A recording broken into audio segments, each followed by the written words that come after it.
श्रवणाला बसाल तेव्हा परीक्षितच श्रवण करत चला, प्रवचन कीर्तन कराल त्यावेळेला शुकदेवांचं स्मरण करत चला,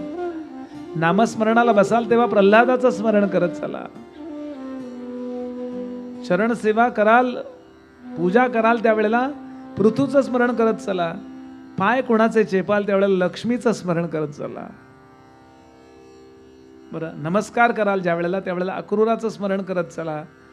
सख्य कराल ना, दास्य कराल त्यावेळेला भगवान हनुमंताचं स्मरण करत चला, सख्य कराल त्यावेळेला आपण अर्जुनाचं स्मरण करत चला, आणि आत्मनिवेदन कराल त्यावेळेला बलीचं स्मरण करत चला. हे नवविधा भक्तीनं 9 जण उद्धरलेत. श्रीकृष्ण श्रवणे परीक्षितिर्भूत वैयासकी कीर्तने, प्रल्हाद स्मरणे तदंघ्रि भजने, लक्ष्मी पृथु पूजने, अक्रूरस्त्वभिवंदने, कपिपती दास्ये च सख्येर्जुने, सर्वस्वात्मनि